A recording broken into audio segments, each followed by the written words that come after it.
but you're yapping with a lot of good info, so we're here for it. Thanks. All right. Okay, I will start us off. Okay. I was like, go Ooh. ahead, Krista. No, okay. Oh, First of all, thank you so much for coming, everyone who logged on today. This is our second Let's Talk session, which is just our new series that we launched at the end of last year. It's like a little bit more informal than like a going to like a professional development event. And you can do it in your pajamas at your house while everyone is clearly making dinner. And it's just really great that you guys showed up, and it's really great that Krista offered her time to do this. I'm so excited. I've seen Krista speak before, and it's phenomenal. And she's just a nice person, which makes it even better. And I am sure in general, we all have questions about how to have hard conversations. And especially for our Nashville nannies, I'm sure there were a lot of hard conversations that came up the last couple weeks, like, hey, can you traverse ice and rain to watch my kid while I'm going to be home? That's a hard yeah. conversation to be like, absolutely not. Yep. So I was like, wow, this is a really well-timed session. So we're just going to be talking about how to approach situations like that and other hard situations that might come up with your employers. So I will let Krista take it away. Yay. Well, thanks for inviting me. I first of all want to say I'm like very impressed that everybody made it through the craziness. If you're in Nashville, I just like I was very surprised that the media was not maybe reporting on how intense and how bad it was down there. It was truly a lot. So congratulations on making it through that. I say that as a northerner. Grew up in the snow belt where we'd have 90 to 100 inches of snow every winter. That stuff doesn't faze me, but let me tell you, when it's bad, it's bad. So good job.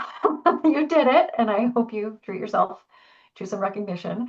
The second thing I want to say is happy Black History Month to everybody who's celebrating, to Ashley, to people in your community. It is like, it's just such a cool month to recognize all of the advances and all of the amazing things and contributions to the world and not just the struggle. I think so many times we just emphasize the pain in the history, but it's like there's so much joy and amazing things and so many amazing visionaries and artists and engineers and just an incredible wealth. So happy Black History Month, and I hope you're celebrated. And so, I originally named this session Find Your Voice, but then I was like, we all have a voice, so I don't need to find, like, you already found it. And then so I switched it to Refining Your Voice the second time I kind of gave this presentation because it's really like we all can express how we feel.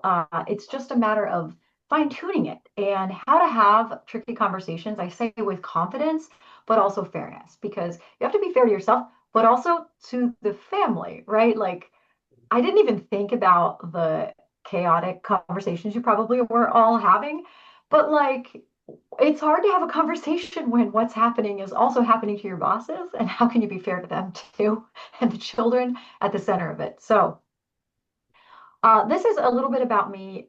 I have about 19 years, I don't know, yeah, like, oh my gosh, I think I almost just hit 20 years of experience in the household industry. I started as a nanny in college while I was getting my education degree.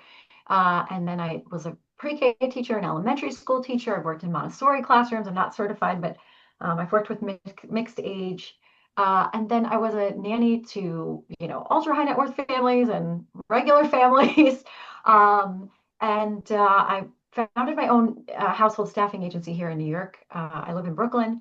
Um, I no longer do that. I sold that, and I also served on the board for the INA, including a year as the co-vice president. So presently now I'm the agency partner manager at GTM Payroll, which was this logo here. Sorry. But we handle everything from payroll to HR support, workers' compensation, retirement plans, healthcare reimbursements, full healthcare plans, all that good stuff.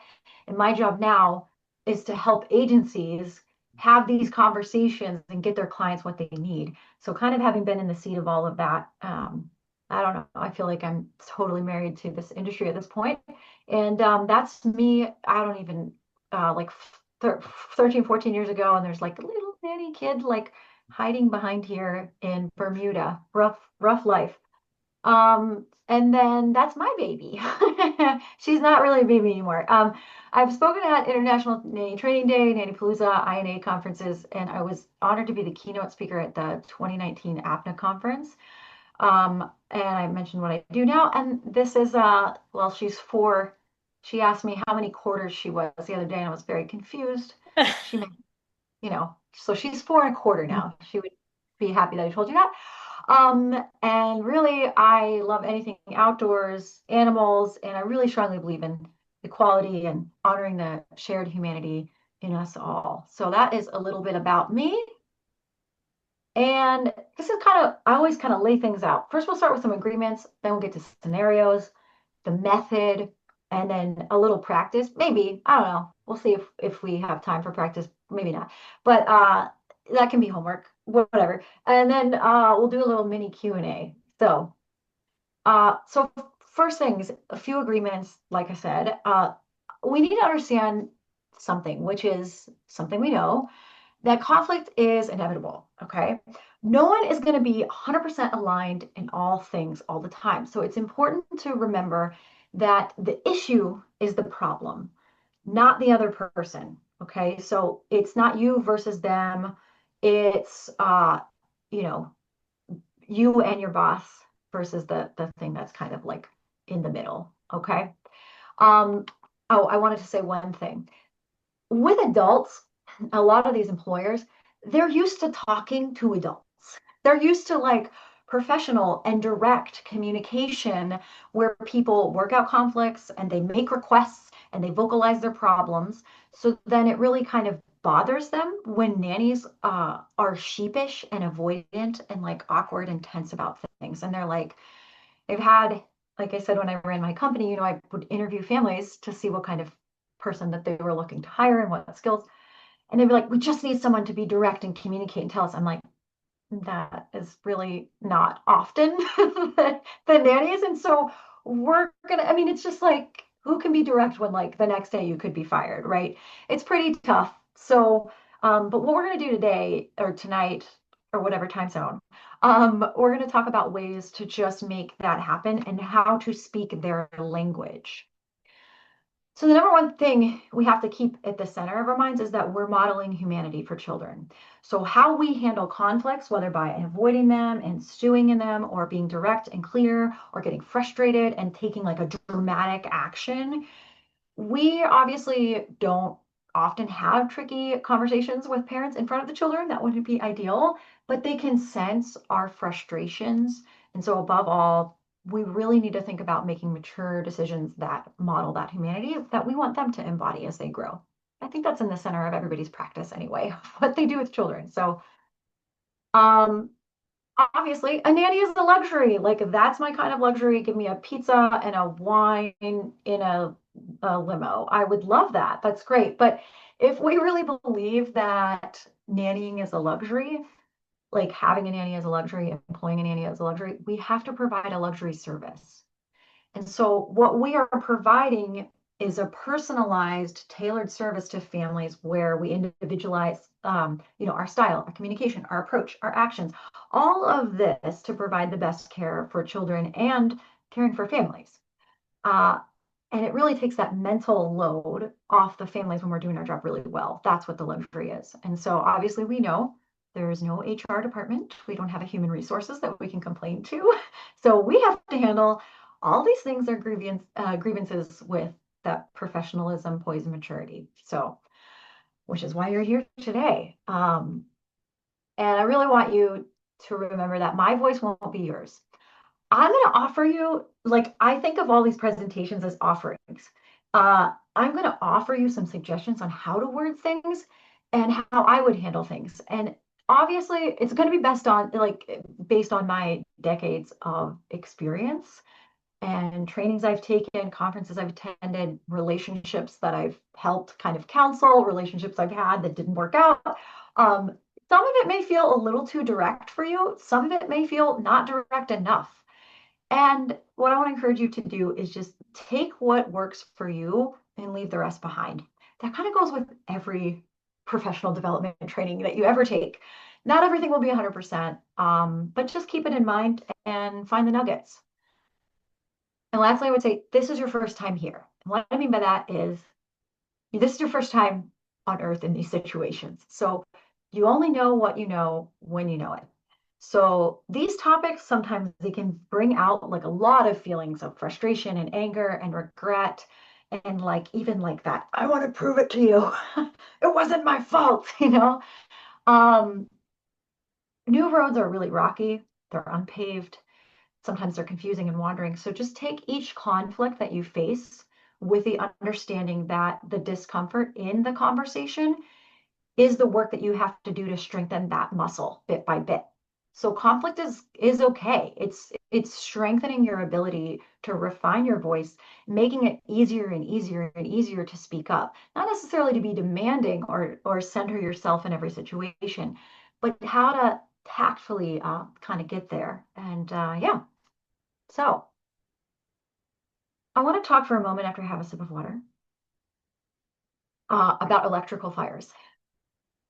Um, Did you know that there can actually be a fire undetected inside walls? And it can smolder for hours, it can smolder for days, sometimes even weeks or longer before it's even noticed. And this is because there's no air in the walls. Okay, it's underventilated until at one point, uh, there's no like, there's not enough force in the air until one point there is. And then suddenly the spark is lit and then there's flames. And sometimes it can be too late. It can burn the whole house down in a matter of minutes, especially with newer homes, because we build our homes with less stable materials these days than we did 50, 100 years ago. So some things, some signs that there's a fire is like the burning smell, chattering, buzzing in the walls, lights flickering, fuses constantly blowing out. Okay, those are examples. And so I tell you this because this talk in our time here is meant to kind of give you the tools to recognize and take action when you start to feel like, hey, there's a sign of a fire in the wall here in my relationship with my boss. And, you know, maybe you've noticed that you or your bosses are a little short fused. Fuses are blowing. Is this a working analogy here? Maybe you're feeling like some chattering between the two of them, like if you're in a two-parent family or something just feels off. And so now is the time to pay attention to that and take action before someone inadvertently burns it all down. And that would not be very fun. So let's talk about the sandwich method. This is the secret sauce. This is nothing new. That's my baby. Can you tell that's my kid? That's like we have equal enthusiasm for food specifically, but a lot of things. But I don't bury the lead in any of my presentations. I will say this, the sandwich method is, I believe, the key to effective, competent, and fair communication. Raise your hand or like make a gesture if you've heard of the sandwich method before. Yeah, right. It's like, you know, basically here it is. It starts with something good, positive opening statement. I cannot stress this enough. The key to a good sandwich is good bread. If the bread sucks, the whole sandwich is not a sandwich at that point. It's just that I'm hopping to like heaping of toppings. Um, I can't stress enough, a positive opening statement is how you always want to start any conversation with that. And then number two, you're going to like go to the problem or issue you're facing and you're going to explain it briefly. Memorize a sentence or two max. Why do I say memorize? Well, it helps you be confident, not stumble, and not go down roads or lose the thread or over explain or try to manage their emotions or right? Memorize it. You know, one or two sentences. You can even practice it in a mirror or call your nanny bestie and be like, can I just say this to you? So that's number two. Number three, suggested solutions. I cannot stress this enough. Families who have come to me who've said what hasn't worked with their nannies before, it's because the nanny was always bringing them a problem. It's not bad to bring a problem, but then being like, what are you going to do about it? And then the family starts to feel like, who's working for who here? And that gets to be pretty challenging. So our job, as I mentioned, luxury service, is to take, and I keep saying our because genuinely I'm like, you can't take the nanny out of me. Like I just still feel so in that, and it's just a part of me. So please forgive me. I don't do what you do, and I'll try to remember that. But it's like the job of a nanny and a care provider is to take off that mental load from the parents. That's like a newer thing. Even it was more about childcare, but now, like in a post-pandemic world where there's so much collaboration and so many people work from home and so many people have hybrid roles and whatever, it's like you're on each other's toes all the time, and it really wasn't like that for the majority of people even 6 to 10 years ago. It really wasn't like that. So we're in a new age of parenting and a new age of caregiving and working. And so what I would say is that, like, if we're not bringing solutions, we get that dreaded label of high maintenance, which is not like really our problem to solve per se, but just keeping it in mind, how can we be effective in communication? If we're going to be effective, we're going to offer a solution, not just a problem.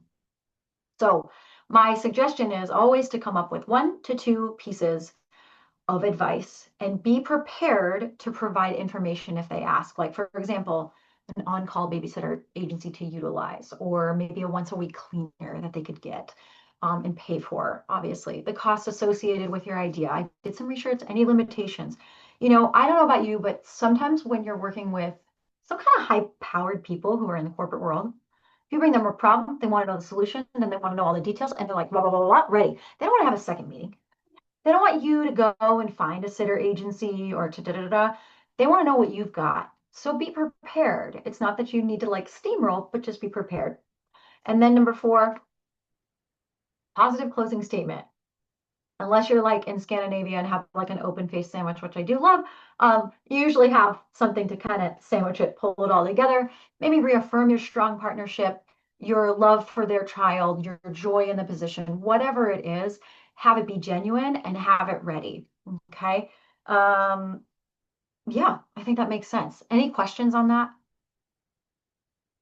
Cool. It's pretty straightforward. But um, that's me and my favorite sandwich in the world, like egg with a smoked salmon on a bagel. It's like the best ever. All right.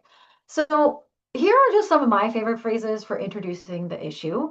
I like to say things like, lately I've noticed, or I'm curious if you've noticed, or I'm feeling pulled in multiple directions when, or I'm no longer comfortable doing X, Y, and Z because, like, maybe just memorize for every relationship you have. I'm no longer comfortable with that. It's always a good way to assert a boundary when you evolve and change. And then when I need to prioritize X, then, you know, and then I'm finding it hard too. Okay. Because all of these are from your perspective. I'm introducing the problem. I'm going to say how I feel about it, and I'm going to be direct. Here are my favorite phrases for discussing solutions, and we'll get into like some of those scenarios. Could we try, or could we agree to? Right? I'm not going to tell my bosses what to do. That's going to go over real well. Um, but again, effective communication, trying to get them to see, are we on the same side here? A suggestion, would it be helpful if, or maybe a little more direct, it would be helpful for me if we, it would be helpful for me if you could text me 10 minutes before you're planning to come out and make lunch or something so I can kind of move the children away from the living space because, as Ashley mentioned, homes are not, here's the kitchen, here's the living room, here's the dining room, here's the bedroom, here's the playroom. It's like, here's everything all at once. And it's so great. And that 18-month-old, boy, they really love seeing mom and having mom ripped away after 5 minutes, getting a drink of water, and then 30 minutes later coming for a snack, and then an hour later going to make lunch. Like, it would be helpful for me. It's always nice to like just say, this is a solution. Could we agree to that? Could we try that? Something like, from now on, I would like from now on, if we're gonna have like a play date with like Johnny and Susie at the same time, I would like it if their nanny would stay in a company because Johnny's a lot. maybe don't say that, but I would like. What can we take off my plate to make space for this? That's a big one. Job creep, we know that one. And then I'm feeling emotion when something happens, but I know something that would help, right? So here's some things to consider. Whoops, yeah. Which is this timing. Okay, timing. Remember, we don't have these conversations in front of parents. We all know that, but it's really hard to get time with them. So a question that I always like to ask them is this a good time for you to have a focused conversation, or can we find time next week? Or maybe we could do a Zoom call after I get home, the kids are in bed. Can we make 20 minutes to do that? Hello. It's like we know what Zoom is. We're all on it now. There's really at this point, like, I know you guys are tired. I know you've had a long day, but we have to prioritize meeting. We just got to do it. So here's some things to keep in mind. Is this a new issue that needs some perspective, or is this something that needs a reminder? Okay. Reminders can be quick little conversations. The kids are all occupied, they're having fun. It's the end of the day. Just like, hey, just a reminder. I wanted to like talk about what we agreed to. I just want to say, whatever. All right. Does that still feel good for you? No, actually, it's not working for me. Okay, it's not working for you anymore, even though we agreed to it. Let's set up a time to talk next week and revisit that conversation. Because if you don't remember, it's a problem for me. These are things to ask yourself. Again, so much of this applies to just any relationship you have, but is this important and urgent, or can it wait until a scheduled check-in? You know, I have a friend recently who had an issue with her employer, and she knew that her 1 year, or not her 1 year, but her yearly review was coming up and they would have a sit down scheduled. And she's like, you know what? I'm going to suck it up for 5 weeks. Cool. Like, it's important, but it wasn't urgent that they needed to like move mountains to make it happen for her to like talk about this one small kind of thing. It was important to her. So she just added it to the list. And only you can ask this and answer it for yourself. But like, at what point will this become a fire in the wall for me? Like, you decide that. That's not on anybody else to decide. It also doesn't mean that like, I hope you know I come from a place of love, but like, it doesn't mean that if you're like a highly reactive person, that like everything becomes a fire for you. That's also something to check in with yourself about and check yourself on. You have to kind of think about where is your limit and where's your line. So some things we're going to discuss right now, people who don't want to pay guaranteed hours or agree to other standards. And I say standards, I don't mean laws. I mean standards. Guaranteed hours is not the law, but it's a standard. Several additional tasks have become the norm, and you want a raise. I could give you a whole session on asking for a raise. We'll just say that. And I'm terrible at asking for raises, but I've learned. I've learned.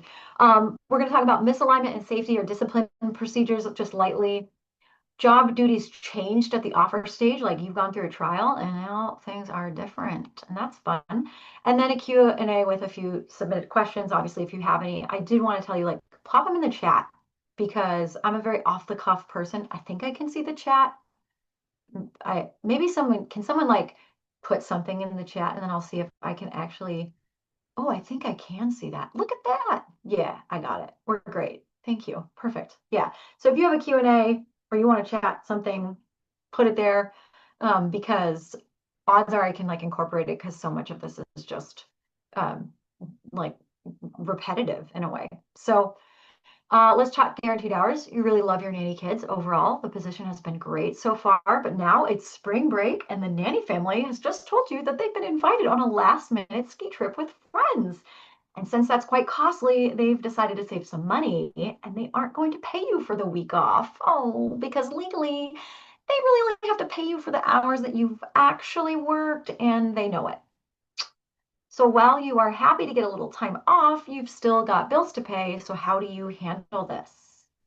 Fun.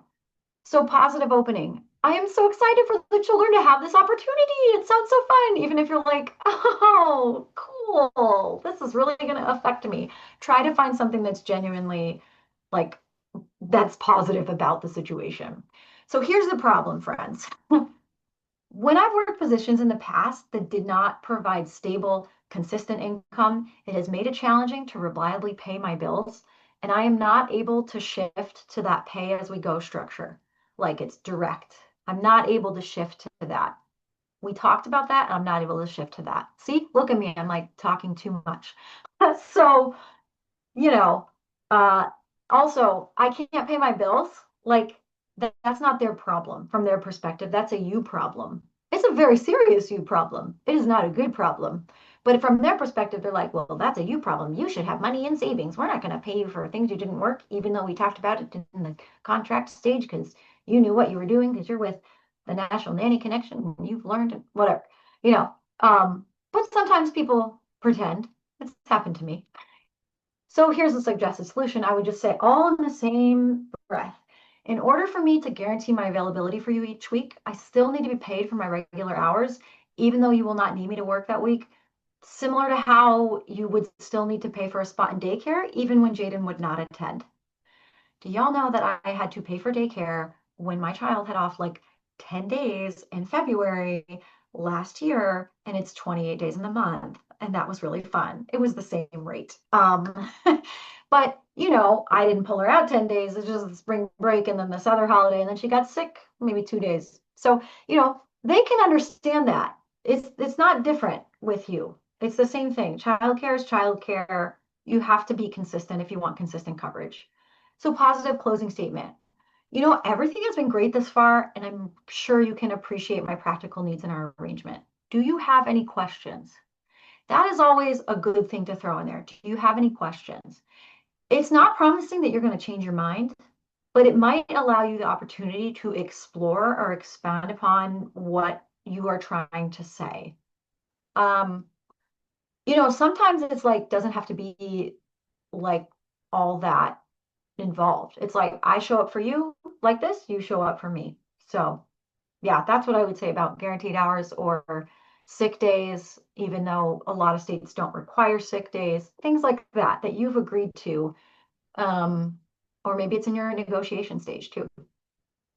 Or maybe it's that you're like 1 year and you're like, oh my gosh, I just got connected with these nanny groups and I'm supposed to have all these things. What? I can have a real career with this? It's not just a gig, but they treat it like a gig. Go back to this. This is fine. Let's talk about the dreaded Monday morning mess. Has anybody come into work on Mondays and like it's a mess, or was that just like only me? Yeah, of course. I see some like knowing glances. Yeah. We have all been there. The family clearly had a fun weekend, and now you show up to the dog wanting to go outside, the toddler crying about not having a third glass of orange juice, the second grader panicking about not finding her backpack, and both parents stressed and short, busily rushing around the house getting themselves dressed. They've just asked you to run the dog out for a walk for the third time this month, which you do because you're helpful. Of course, you're doing that. Of course. But when you return and walk into the kitchen, there you find, for the fourth Monday in a row, not only a sink full of dishes, but the lunchbox and water bottle were not cleaned on Friday, and there is no space in the sink to take action since there are pots, pans, plates, wine glasses, and sippy cups all over the place. And as they run upstairs, they yell, sorry about the mess. I hope it won't take you long. You're the best. Yeah, I love the laughing because we've all been there. And as you feel your heart rate rising, the toddler has now pushed her breakfast plate off the table in a fit of rage. This is not sustainable for you. Monday. All right. What the heck can we say that's positive? Okay. So here's what I would say. Might sound a little patronizing or pandering. I get it. I really do.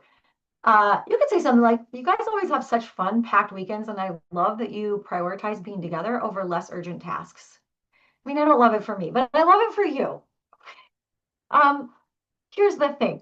When I arrive to work on Monday mornings and the environment is still in weekend mode, I'm finding it hard to model cleanliness with the children and give my full attention in those tight moments when we aren't starting with a blank slate and we're working to catch up.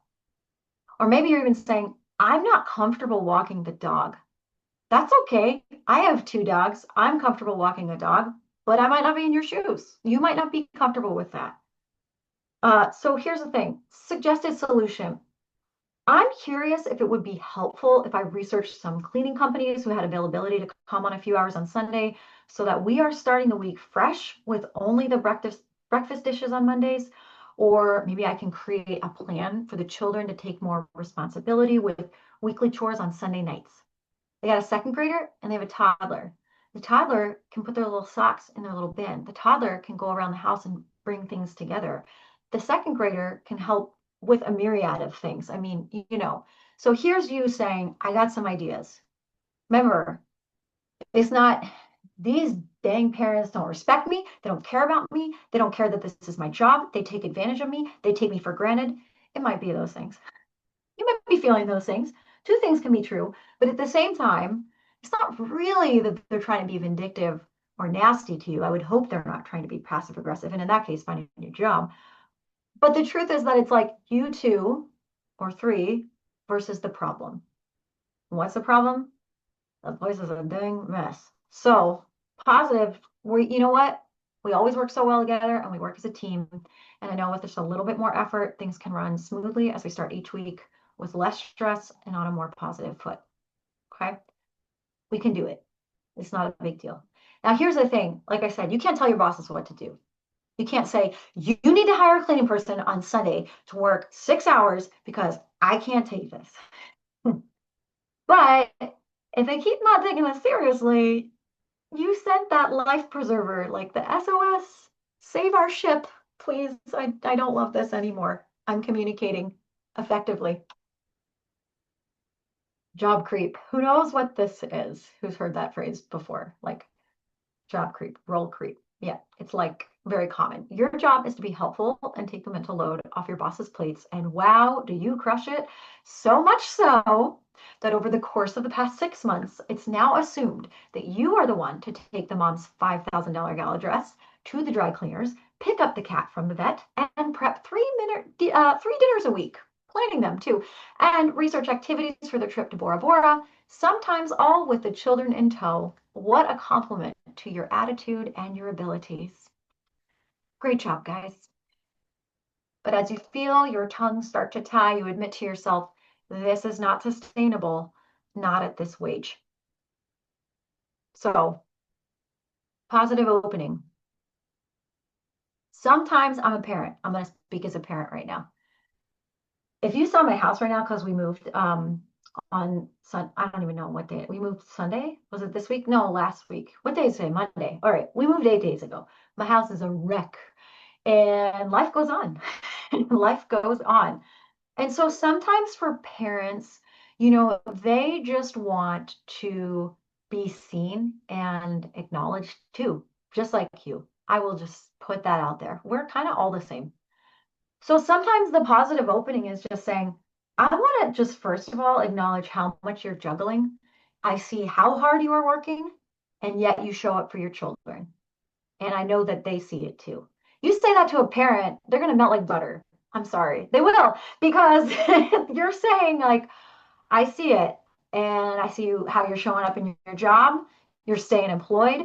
You're hitting, your financial goals. You're making a life for your kids. You're putting them in activities. You're doing the best you can. And you don't ever need to say the word but, because anytime you say the word but, everything you said before doesn't matter. Have you heard that before? When you say but, everything you said before that does not matter all of a sudden. They're like, but, okay, well, then I guess that didn't mean anything.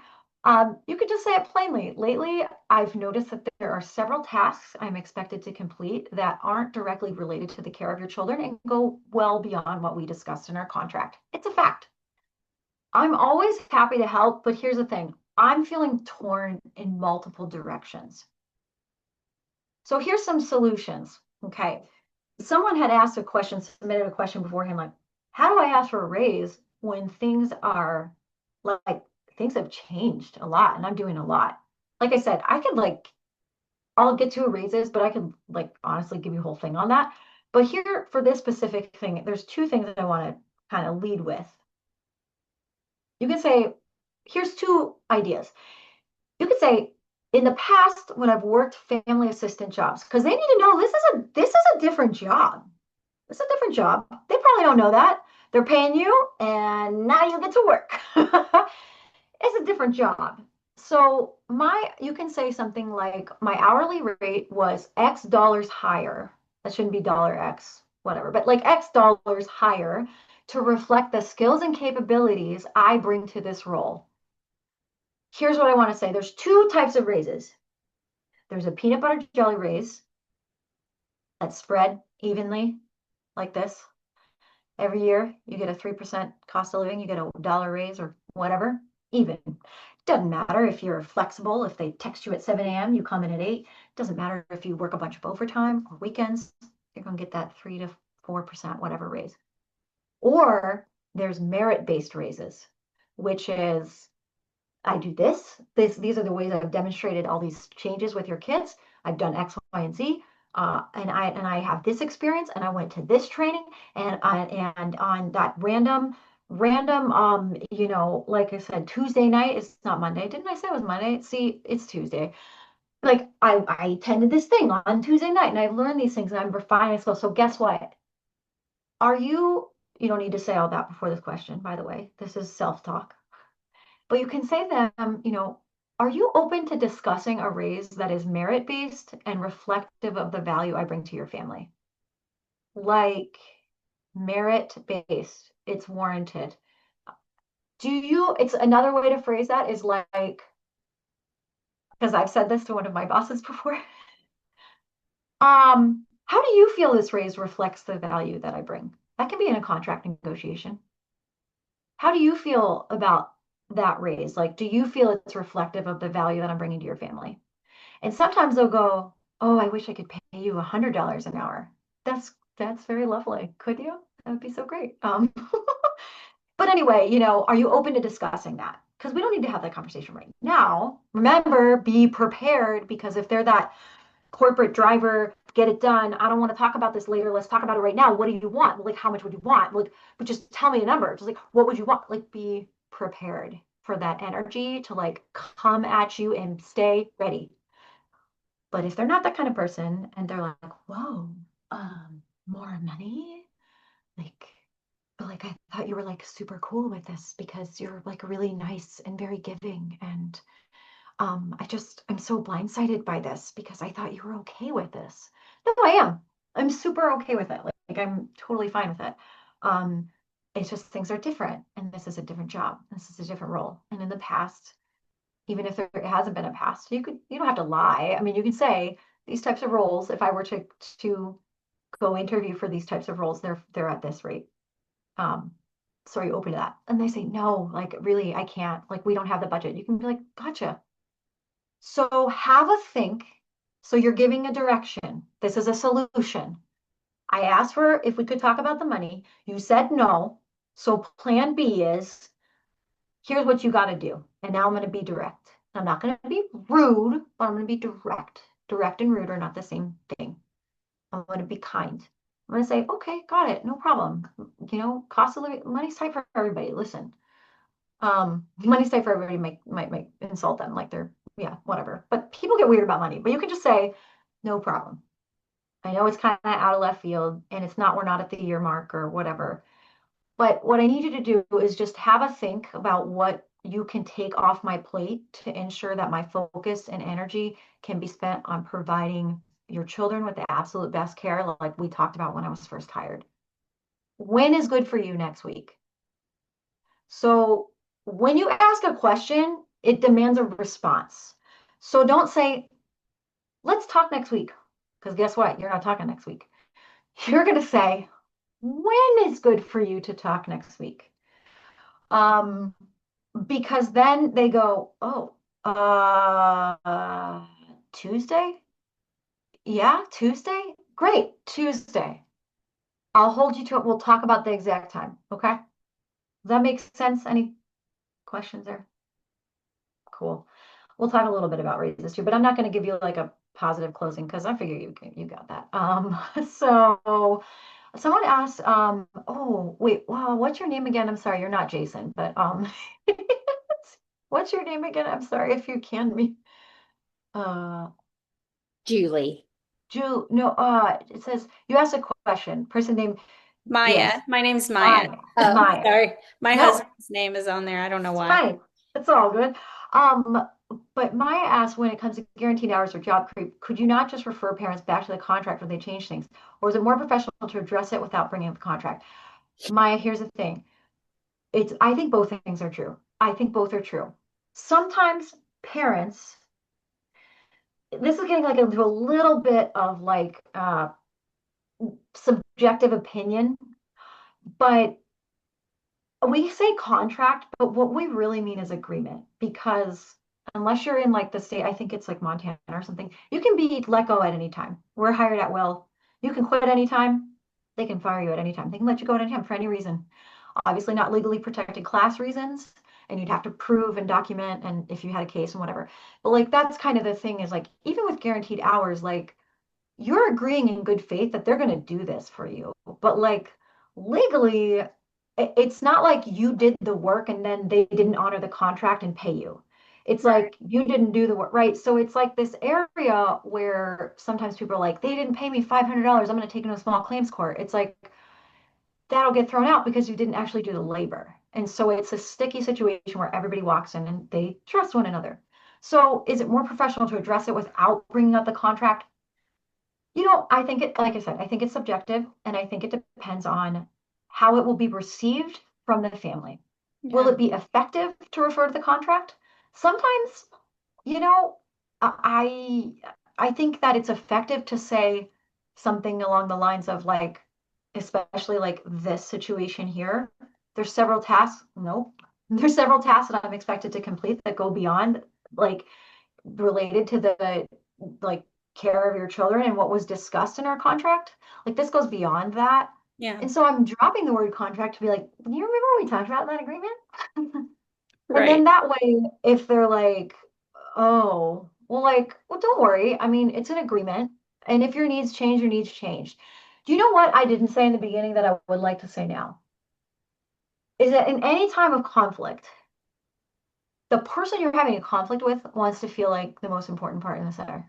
Like they want to feel like their needs are the most important thing.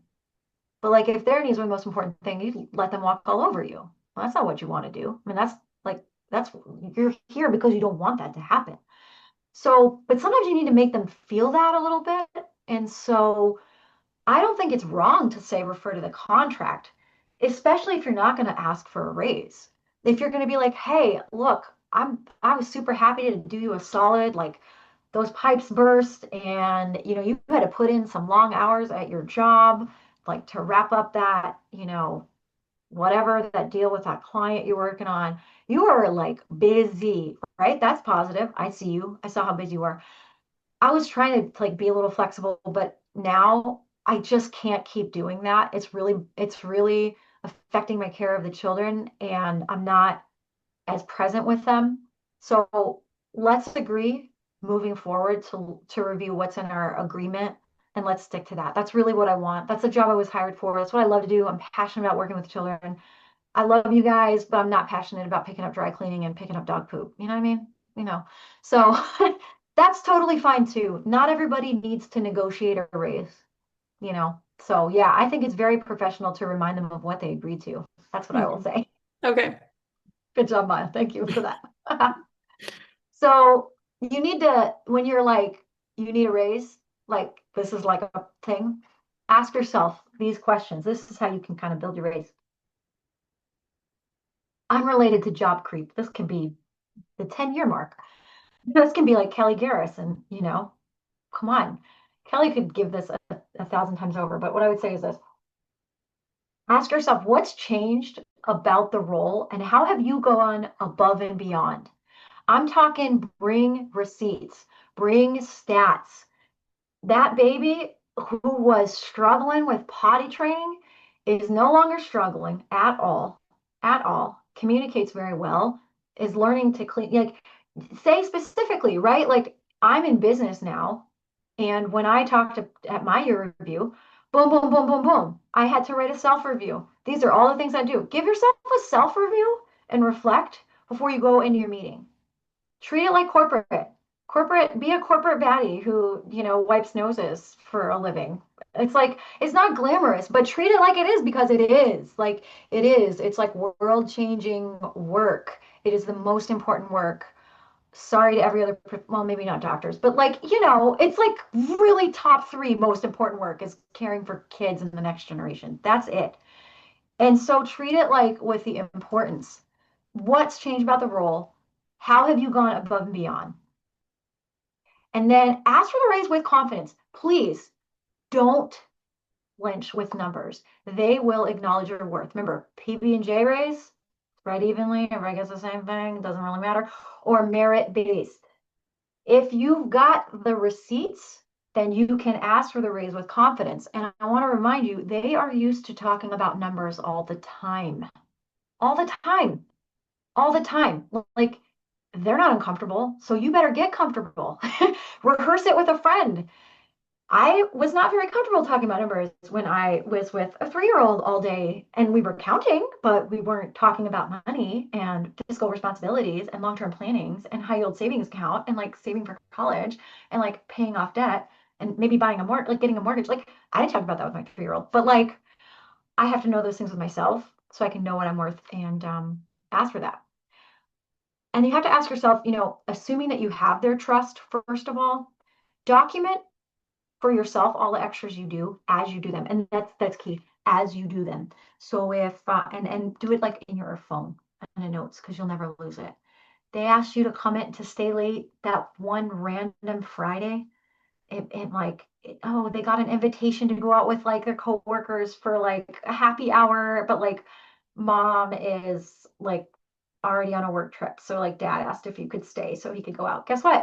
That's going in the phone note. And you can say, I stayed late for you last minute over 40 times last year. Boom, numbers, data, receipts, right? So here are questions. How valuable are these additional tasks to you, right? What bump in I love this one because it puts them on them. What bump in compensation level feels appropriate for the value my work brings to your daily lives? You tell me. And then I love my work and I love my family. A bump in compensation keeps me motivated and feeling appreciated for a job well done. I don't really appreciate this sentiment that nannies who ask for money, there's a flip side to this, but I don't really appreciate that the nannies who ask for the money that they're worth. And I'm not talking about you're asking for something that the market is not reflective of, or you're asking for something that somebody 15 years more experience is in line with. I'm not saying that. But like, it's childcare is not like where you go to make a ton of money. You would go into finance or something if you wanted to make a ton of money, but it does need to be reflected, and it's not bad to want to be compensated, and money is not evil. Like the love of it can really lead to some dark places. But money, I want you to know, money is options. Like money is freedom and flexibility. Money is like things get bad. Like I've got some savings in the bank. And so communicating that to families without feeling like you're like money hungry or like obsessed or like asking for so much, oh my gosh, who cares? You just keep it really consistent and you just say, like, a bump in compensation is really going to make me feel super appreciated for the value that I'm bringing to the role. That's it. No other reason. Like, I feel valued. I'm working hard. I don't feel value. I'm like, well, I'm doing all this work and bringing all this good to you guys. And how are you showing up for me? How are you thanking me for that? Well, it's cute. You gave me like a popsicle stick man to say thank you, like in a finger painting. I love that. I will be sure to mail that painting in with my medical deductible copay. Sure, they will accept that as legal tender. No, that doesn't work like that. So, yeah, and they get it. They talk money. So, real quickly, let's talk about curveball after a perfect trial. Has anybody been in that situation where you've like had 2 strong interviews, a perfect trial for the dream job? Like I'm talking that like life-changing money job. You're like, oh my gosh, a separate apartment or international travel, or like there's something about it that's so shiny. Like they give you an offer letter, but then you notice that they added in some funny stuff, like 1 to 2 date nights a week under the expectations on top of an already hefty schedule of 50 hours per week, which is all the hours that they are guaranteeing.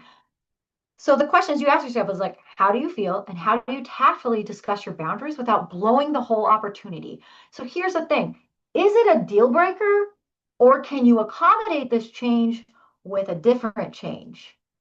With a change on your end, with a change in compensation, with a change in, you know what, if they want me to do that, I'm going to need this more money because what I'll do there is I'll order dinner out on those nights, or I'll have a cleaning lady or a cleaning person come to my house every other week because that would make this worth it. And then I'm outsourcing some of the labor I need to do in my life because I have the money to outsource that labor if they can show up for me like that. There's all sorts of ways, you know. Positive opening. I'm honored that you would like to offer me the job. Your children are amazing, and I think we'll make a great team. Not hard to say that. Here's the problem. I noticed in the offer letter that there was an additional requirement that wasn't in the job description for blah, blah, blah, whatever it is. And I'm happy to help you beyond the base hours, but work-life balance is important to me. So I may always show up as my best, well-rested self, ready to take on the day. Not that you necessarily need to justify your off time, but sometimes, again, who wants to feel the most important? The person you're talking to. Oh, look at me. It's just that like I need time off for you so that you're cared for, so I can be my best well-rested self. It's really about you. Like it's like probably a little bit manipulative, but again, effective. We're talking about effective communication. So I really want this job, but also work-life balance is important to me because I have been burned out in other situations, and I will tell you, over time, I'm showing up and I'm not my best self. So I don't want to start off the job on that foot. So here's the thing, I can do this for you, but it would be helpful for me if we were able to either set one evening a week firm and or set 2 weeks in advance or whatever you want to say, as well as have an extra 4 hours be built into my guaranteed hours. This will help me with logistics on my own end, my dog walking that I need to book in, the cleaning person that I want to book into my house too, because I won't have a, you know, would this be something that would work for you? Question mark. And then positive, I'm excited with starting your family and I'm hopeful that we can find a solution that will cover your needs while making sure I can fully meet the expectations. You're the most important part. I want to meet your expectations, like that's the message that you're just constantly relaying is like, let me know so I can show up day one and crush the job. But here's the thing I would say, something like this is a conversation. It's not an email. Emails, I'm a millennial and I used to really hate the phone. Like there's like a mental block that I had. But I will say you got to start to like if you can, if the agency allows you, conversations like this are so much better in your own voice. So what happened there? All right. Well, here we come to the Q&A. There's two questions that I didn't really get to, which one was, how do I mention unsafe practices to the parents when they trust the NCS who put the practices into place? Oh my gosh, have I been there? I worked with this wonderful lady and they loved her so much that they kept her on for 2 full years. And those toddlers were 2 and they were still being treated like little babies and they barely spoke because she was amazing at newborn care and infant care, not toddlerhood. And that made things really interesting. But here's the thing. Most times, an NCS is there and then a nanny comes in when the newborn is no longer newborn, they're an infant. I would say this. Let's use the same message, positive. You know what? I hope you know that I really respect NCS Susie. And I really don't want to step on her toes. I'm sure that she has done an amazing job, clearly, of caring for you and the family in that very precious and sacred time in your life. Okay. However, I would not be able to sleep at night if I didn't share something that I really strongly disagree with. Okay. So like, it's me. It's not her, it's me. Okay. So I understand that her training might be different than mine, but X, Y, and Z. Here's the problem. The AAP says this, or this is this, or I've seen this happening. And I'm not trying to rat her out. I'm just saying that for me, when I'm on the clock, I will not be doing that. and I'm happy to like full stop. Like some things are a hard line. Like I'm not going to sleep in the bed next to your infant with the blankets over us so that your baby can sleep. I'm not doing that. I'm not taking that risk. And you can tell the parent, like, look, again, this isn't like my opinion. I'm going to send you just an email after this, or I'll text you just some links with like some sources of where I just want you to know that this is the research that I bring, this is the experience that I bring, and this is where I'm standing from. And then you can make the decision to chat with her or not. But like I said, I'm not comfortable doing that, you know? And that's what it is. I'm standing in my shoes and I'm not comfortable, you know? And you can even just say, like, you know, how would you want to handle this with that person? There's the direct question at the end. Because in a way, like if it's not safe, don't let them off the hook. But say like, how do you want to handle that with your employee? That's not my job. I'm not that person's nanny manager. That's not what I'm paid for. um, but yeah, that's what I would do. Respect, don't undermine, just be very clear, facts-based, evidence-based. And just from my perspective, I'm not comfortable. I'm not gonna do that. Sorry. Anybody have questions about that? Does that feel okay? Sweet. I'm just yapping away. And then number two, somebody asked, how do you discuss ending the contract professionally and smoothly? Whoa, that's hard. Like I assume like resigning or you're not going to renew the job. Okay, obviously, I'm still going with the same method that I always do. I want you to state positive things, speak only from your perspective, okay? And end it positively, but don't over promise. Sometimes people will resign or say, no, thank you, I don't want to continue on or whatever. And then they'll like, and I'll find you a nanny and I'll interview them and I'll train them. Like you are not their agency. Don't tie your shoelaces together on your way out the door. So I would say this. I find, you can give them an excuse that feel not an excuse, a reason that feels authentic to you. Sometimes like I just can I just say whoever asked this question, I applaud you because there's a lot of times that nannies like you need to end it because your skill set is this is not a slight. I really hope y'all don't take it this way, but your skill set might not be there anymore. Like your skill set, your heart, your patience level, your main focus you might not fully be in that stage. And I have been on play dates with, like, oh, my best friend Sarah's nanny is going to come over. And then, like, Sarah's nanny comes over, and, like, Sarah's nanny cannot stand the 4-year-old who's negotiating everything. And it's so uncomfortable. And you're like, just go back to working with, like, babies. Like, it's okay. Like, resign, do a peaceful transition. So I get it. Here's what you say to that. I love your family and I love your kids. And I have so enjoyed working with you guys over these past few years. Even if it's been challenging, because what job isn't challenging, right? But I've enjoyed that.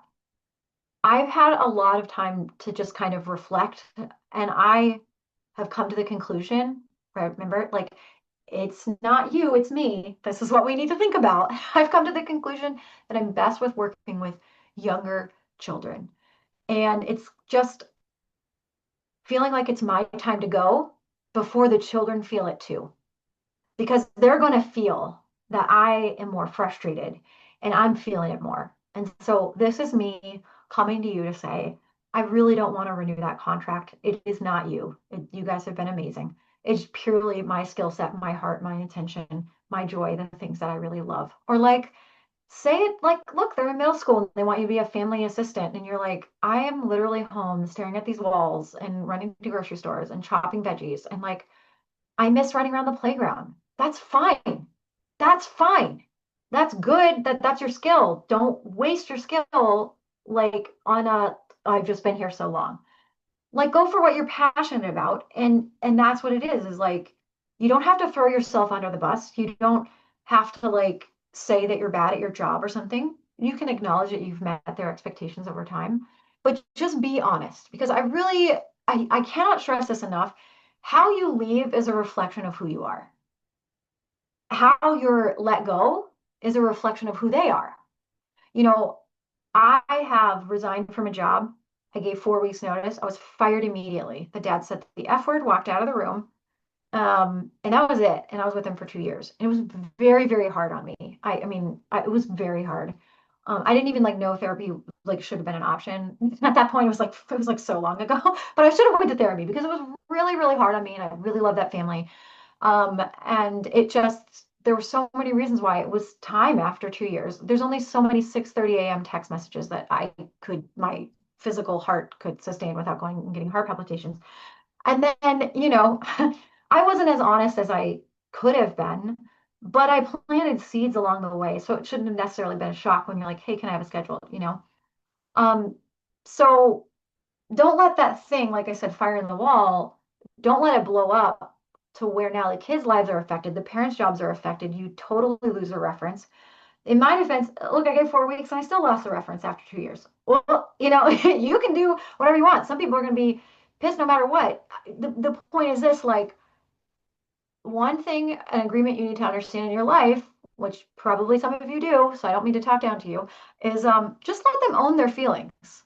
Like, you're not responsible for fixing and managing their feelings or anybody else's feelings. Some things just happen and some things are a fact of life. And it is okay for them to feel whatever they're going to feel when you reject them, because that's what this is. Like, I want to leave you. I want to end this.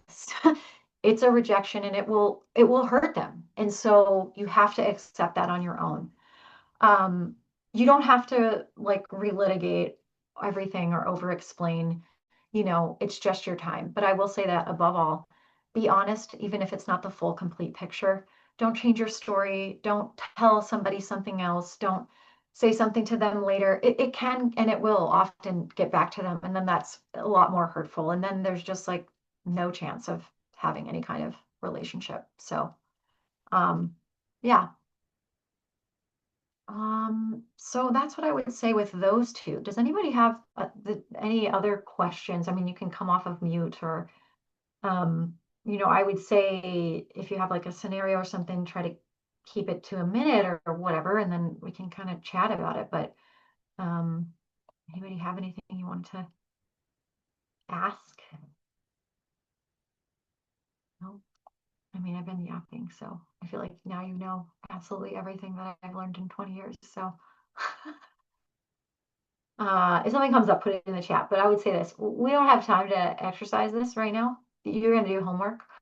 What I would say is like, if you've got something that's bugging you, if you've got the thing in the wall that you're like, oh my gosh, this is like smoldering. Some things you need to understand. I'll say this. Something that's smoldering is not something that's already done and gone and can't be changed and can't necessarily be fixed.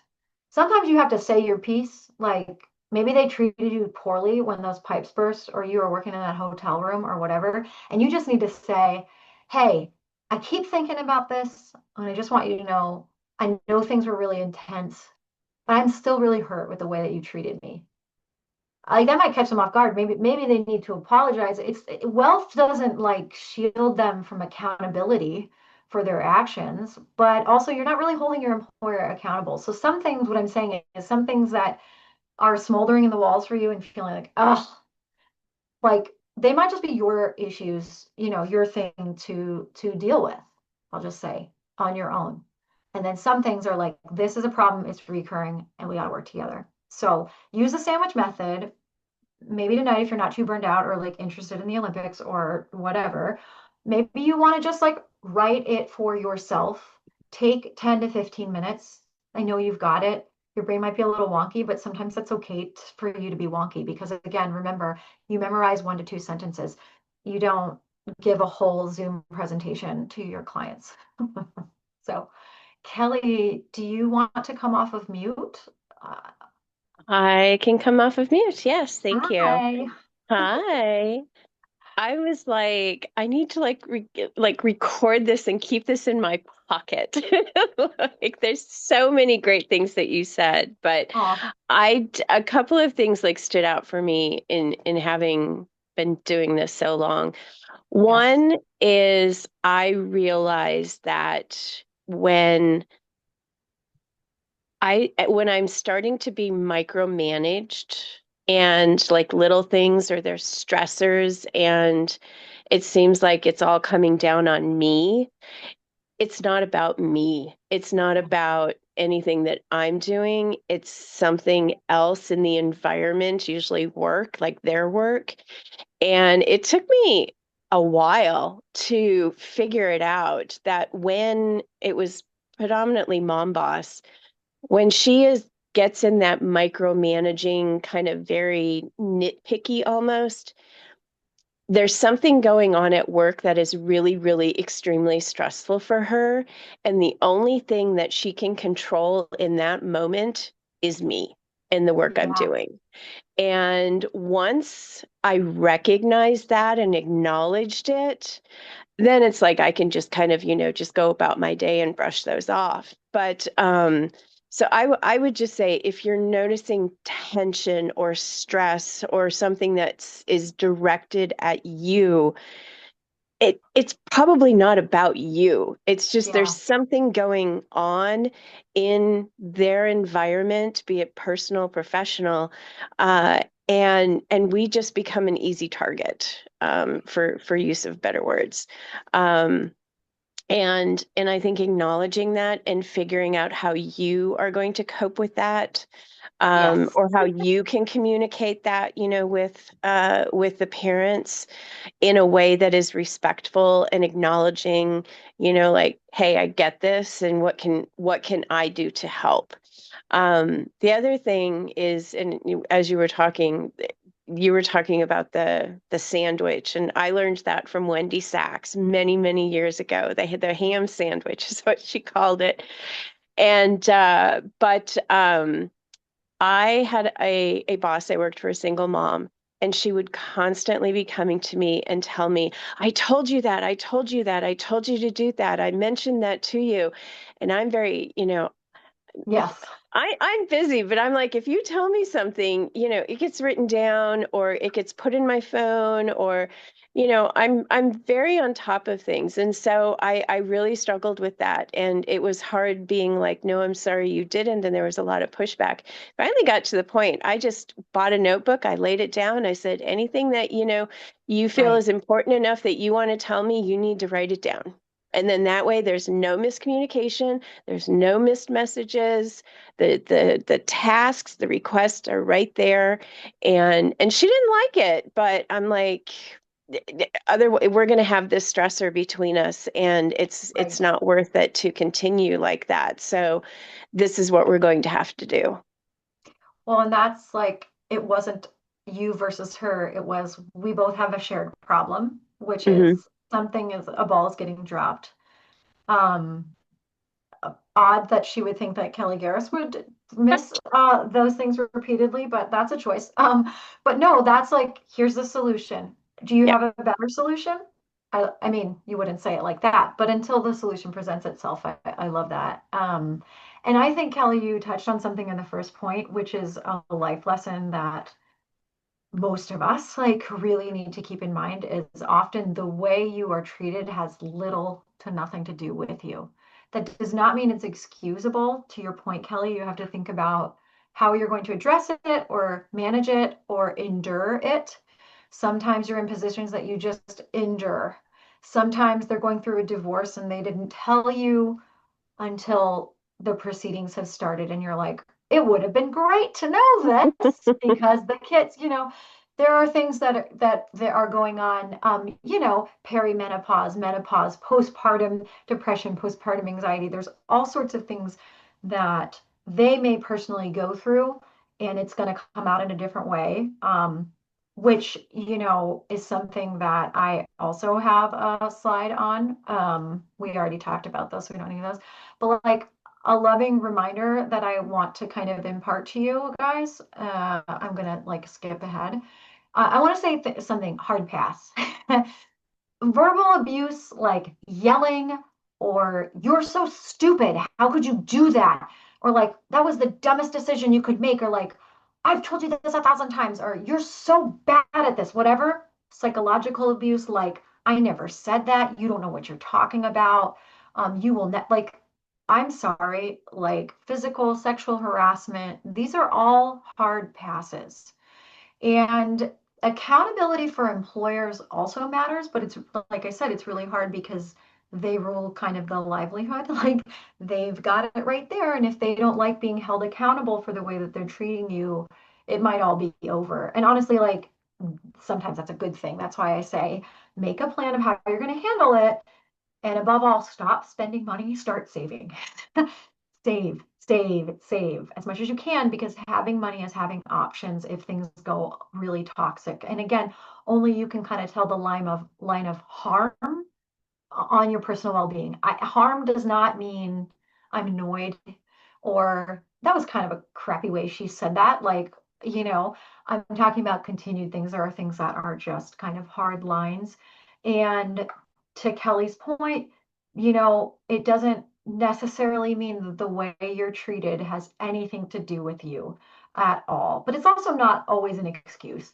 I would say, 90% of the time. You really have to kind of keep that in mind. And again, keep them with that understanding of I've clocked in. Now my world is here. Their needs, they're all of that, like they're the center right now. And so what they say goes. Um, so but I did want to share the first loving reminder, and now I've got a third, is that like what's best isn't always what's easiest. And that feels very obvious. But if you're putting yourself first and thinking about what's really best for you long term, whether that's, quitting or staying or whatever, quitting doesn't always benefit you and your personal and professional growth. I'll just say that. Because one thing that relationship therapists and counselors will tell you is that when you get out of one relationship or one employment situation, you often find yourself right back in it again with a different person, with a different entity. Why? Because patterns repeat. And so if you're noticing that you have similar issues with all of your old bosses or with all of, Ashley went about that part, with all of your old, romantic partners or friends, you're cycling through friends every couple of years, even when they just all feel awful or the buzzword that we throw around, toxic, you know, before you kind of quit and throw in the towel, you really do owe it to yourself to self-reflect a little bit, take some time and see what you're taking really personally. That, like I said, y'all went through some really intense stuff. And how can you let go of maybe some things that you were hurt by? Because your boss isn't, you're not married to your boss and they're not your best friend. And so they might not really be open to hearing the ways that they've hurt you.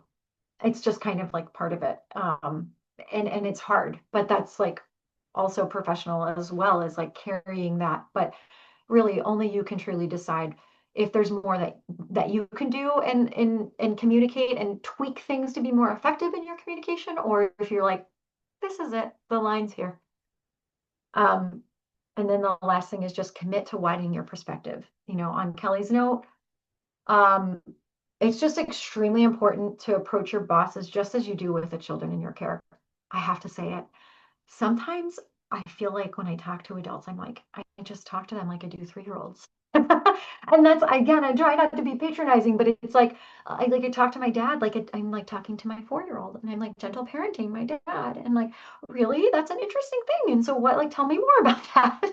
Um, I say that just like, obviously the allowances that we make for children are so much more than we do for adults, right? But if you have that parent who's coming home late from work every single day, looking like they've been hit by a train, and you're like, I'm off at 6 and it is 6:10 and they're just pulling into the driveway and now they want to ask me a bunch of questions.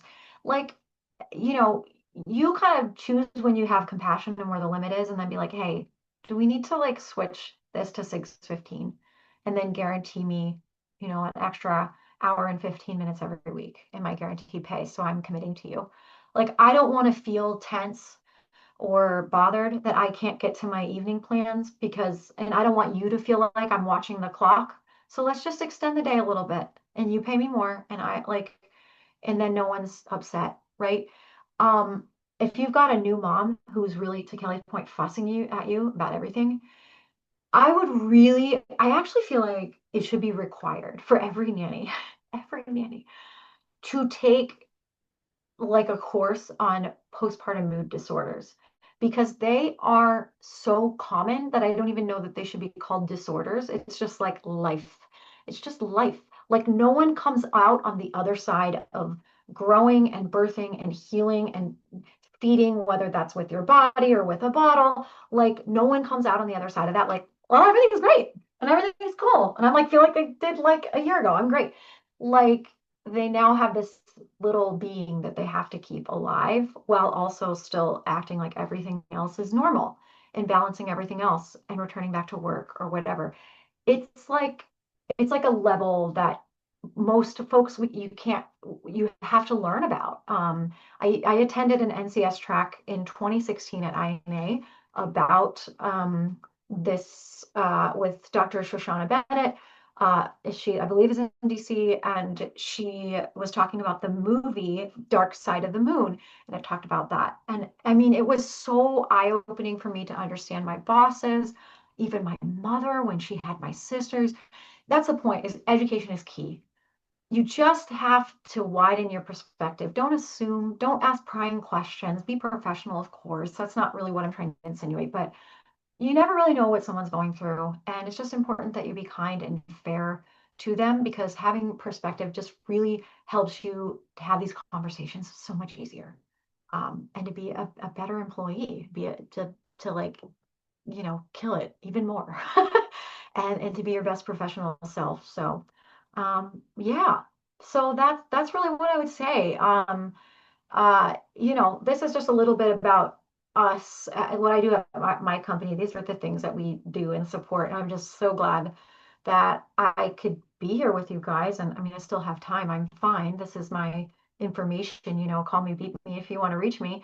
If you're like, a 90s, early 2000s kid. But yeah, any other questions or anything I didn't touch on or anything you feel like is like a specific individualized situation that you want to you know, I have one. It's not yeah, my situation, but I feel like people ask me about this a lot. yeah.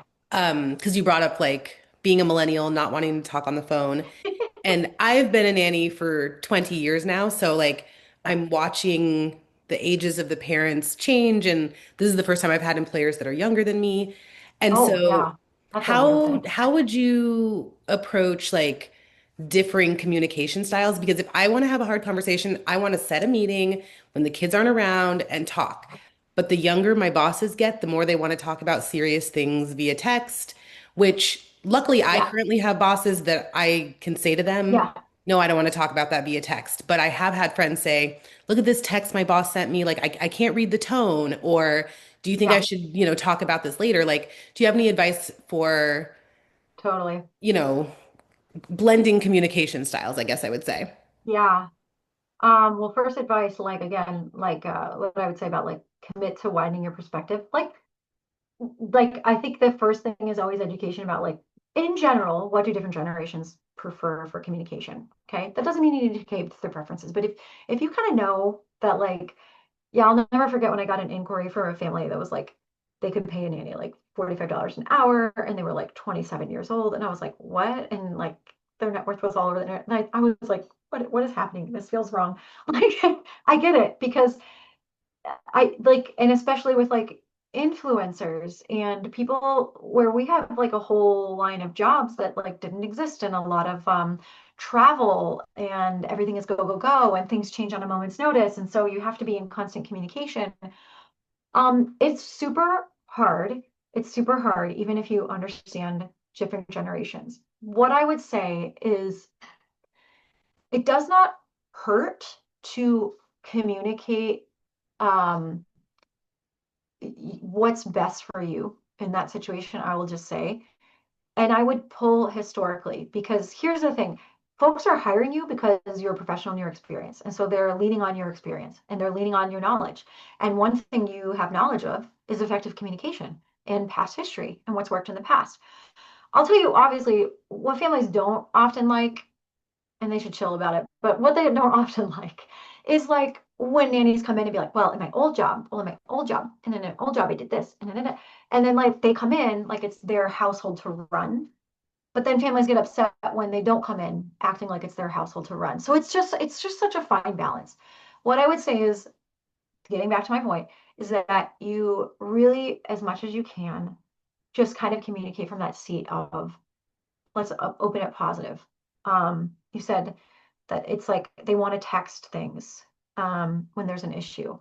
I would open it positive to say, like, hey, I don't even know what I could say positively in that situation, but like, hey, like a disarming statement. Um, I wanted to chat with you. You know, I love working here and I'm really happy that we have this like great rapport where you know you can kind of talk to me about anything and we're like keep in touch really easily and I'm really bonded with Jackson, you know, like I really love it. Um, I just want you to know that when I receive text messages that are lengthy or are very direct and are meant to course correct me, it really causes me uh like it's not the most effective communication for me. So I'm going to say that as in my seat. It's not the most effective way for me to receive information like that. I understand that you're doing it because it's top of mind and it might feel little to you, but when I'm receiving something lengthy, I would strongly prefer that you just come to me and you tell me in 2 minutes or a minute because when I read a text like that, it I can't tell your state of mind or how upset you are about it. And so I would just love it. I want you to know that you can approach me at any time. Can we do that going forward, or is that possible for you? You know, like basically, do you respect it? Like I'm putting out a bid for a better, stronger connection. Like, can you agree to that? The other thing that you can do, to Kelly's point of like, I'm noticing they're snipping at me and da da da da da. The other alternative way that you could potentially say something like that is like, hi, you know, just like it's 2 p.m. and you just got this whole thing. And now it's like all day, you're like, oh. They walk in the door, it's 5:30, 6 o'clock, or whatever. They got back from, you know, Zumba class. People do Zumba anymore. Where did that come from? But anyway, they got back from class and then they like walk in the door and she's like, drops her bags, whatever. And then it can be just as simple as, hey, can I talk with you for a second? And then it's like, oh, I was like, let's bring the energy down. Like, I got your text message. Is everything okay? Like, it can be just as direct as that because sometimes people need to understand that what they're texting can sound worse. And sometimes they need to be a little bit confronted on that. I mean, it's not meant to be confrontational, but it's like, you're not saying like, I saw this. Like, why would you even send me that? That's confrontational. But instead to be like, hey, can I talk to you for a second? I just saw this text. Like, I know you sent this text and I didn't respond. Is everything okay? Like, you're you're expressing a concern for them in the center, and then they're gonna backpedal and they're gonna be like, oh yeah, no, I just like don't like when like you do this, and next time I just really want you to do this, and da da da da. And then you can be like, oh, okay, got it. So I have to tell you that when I get text messages like this, and they've been more frequent lately, it makes me wonder if everything is actually okay. And it really puts me on edge. Like I'm on my seat. I'm here in my seat. Um, Going forward, if you have like little things like that, can you just maybe tell me at the end of the day, unless it is urgent and important, like use those words with them. Is this urgent and important? Because that was part of the reason why I quit that job after 2 very long years, because I was starting to get heart palpitations every time my phone buzzed, because she would just send paragraphs and paragraphs and paragraphs. Like, how do we have time for that? I didn't have that language when I was in my mid-20s like I do now to be able to be like, yo, I get this text, like, is everything okay? Like, I'm so sorry if you're so disappointed like with that. And then they like realize how disruptive and dysregulating that is to you, and hopefully they can change it. Um, because yeah, I mean, at the end of the day, like you can't tell them how to communicate. Like you're not a contractor doing a set project for this family to say, okay, during these terms in these 3 months, I'm gonna like an NCS, like I expect us to document everything in this notebook, and we'll put the bottle feeds at this and da da da da da, and we'll sit down once a week and do this. It's not like that. Long-term positions where you're an employee, are like really a different beast. So I really feel for you because it can be really hard to get people to change. And then sometimes if they don't want to change, then they have to feel. And they might have a relationship or two not work out. And either they will self-reflect or they'll be like some people and just think it's always bad nannies. Well, we tried. We tried. So Nice. I had one other thing that I was going to say, totally. which is just a good reminder, hopefully for everyone, that similar to what Kelly was saying, like some things just take you a really long time to realize. Um, it's like a twofold thing that I finally realized after like 10 plus years of doing this. One is not everyone who is an employer is like interested or good at being an employer. Just because you have enough money to hire someone does not necessarily mean that you are good at being an employer. And I know for me at least, a big turning point in like how I approached conversations with my employers, like to sort of tamp down some of that like nervousness, was that I'm bringing this to them because not in a mean way, but like they're not a great manager. And so Mhm. sometimes you have to manage up. And Right. I learned that term from one of my corporate baddie friends, and I was like, wait, what? And then I realized like, wow, I've been spending years and years and years managing up. And instead of looking at it from a point of frustration, I realized like this is my power to change my working situation. It's a little different now because so many people work from home. I do think the like energy is a little bit different, but especially if you have parents that work outside the home, like their house for those 10 hours a day or whatever are your domain. And being direct with them gives you the opportunity to like manage how well you can manage your domain for those 10 hours. And so when you, at least for me, when I have approached it, like when I come to them, even if I'm a little nervous, it's going to improve my day-to-day life, at least Monday through Friday. That felt really empowering to me. Yeah. And also it helped me give them grace that like some people that I've worked for have managed lots of people, but I've also worked for employers that were not managers. And so they don't know how to manage people. And I think that you just assume like, oh, we're signing this agreement that says you're my employer and I'm the employee, so we're going to have a regular employer-employee relationship. And that's not even taking into account the like incredibly intimate nature of working with someone's like most prized possession in their home space. Like there are a lot of layers to it, but thinking about it from a perspective of being able to empower yourself to like change what could make your day to day go better helped me immensely. Yeah.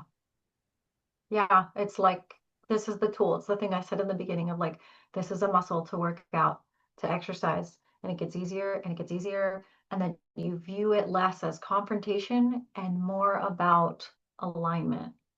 Like if your car is out of alignment, you know, if you know about cars, you like drive, and if you let your hands off the wheel and your car's out of alignment, it starts to pull to one side, and you're like, oh, I got to course correct. Well, I got to course correct. I got to course correct.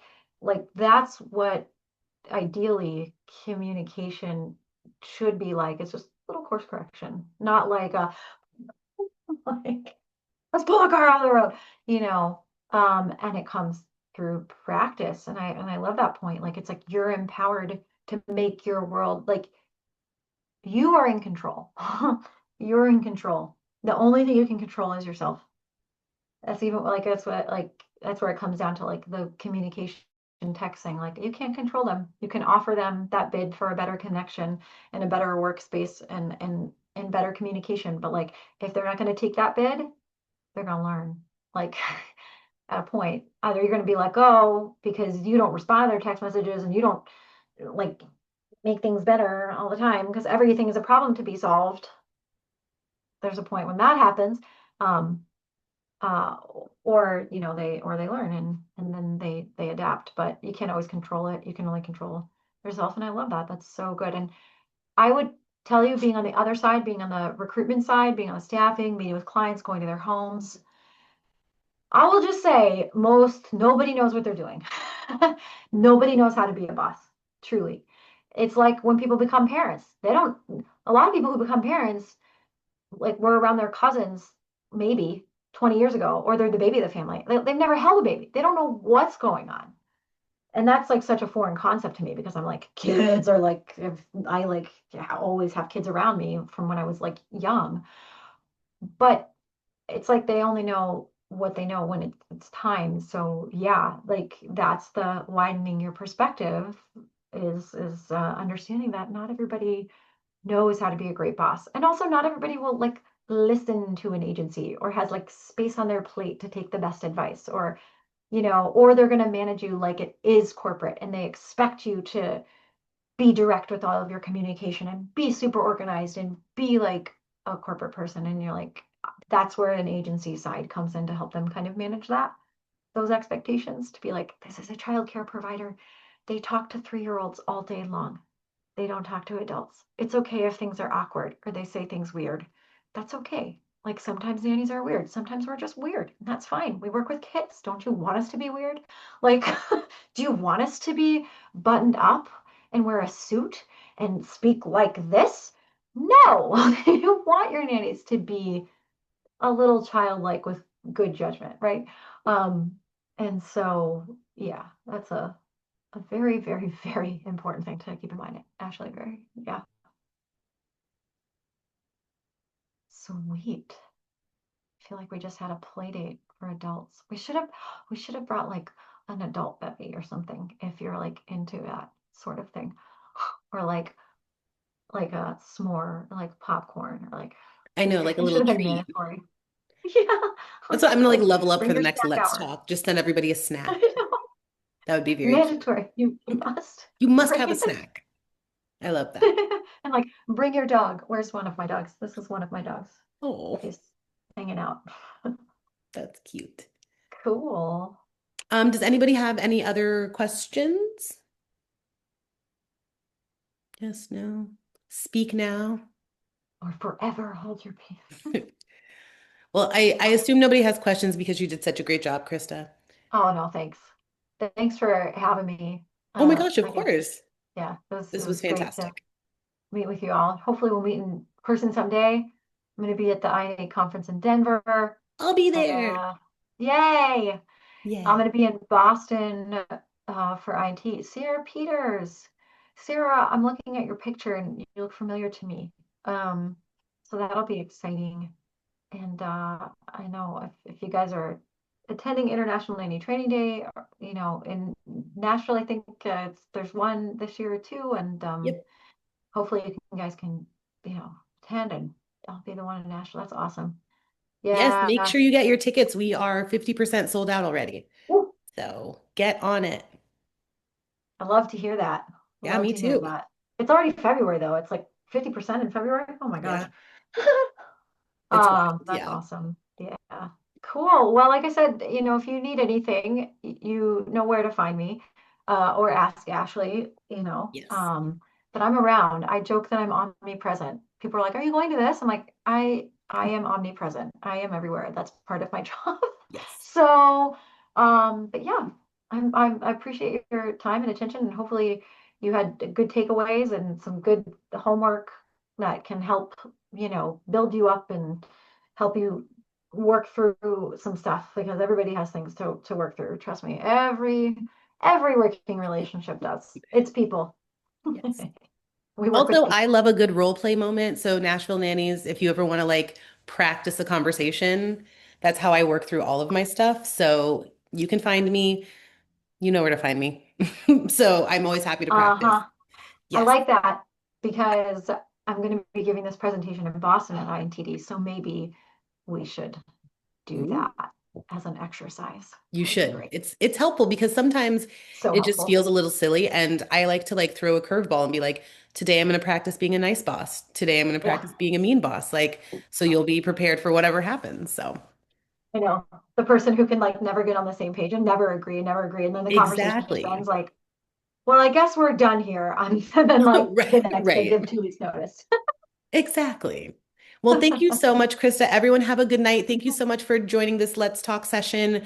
We'll have one next quarter. I haven't announced it yet because I haven't planned it yet, but it'll be great. So you should be A little there. busy. Thank you. This All was right. great. Thanks, guys. Good Thank night. Thank you. you. Have a nice day, Thank ladies. Night, night. you.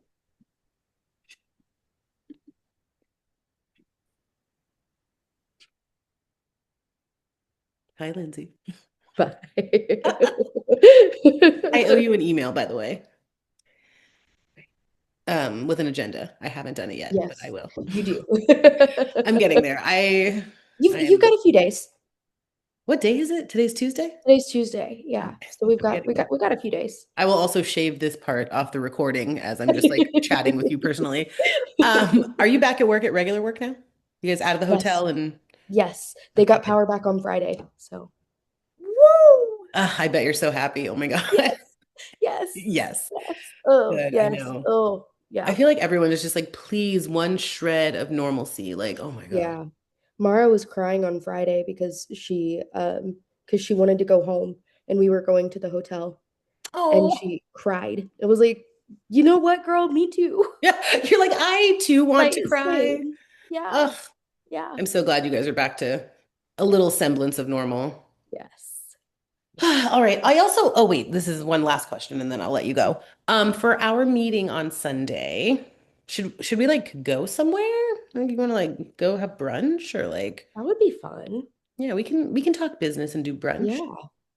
Yeah. Okay. Let me think of somewhere for us to go. If you have Yeah. suggestions, I'm open to it. Or we could go to a coffee shop. I went to this coffee shop in East the other week called Memento. Have you ever been there? I haven't.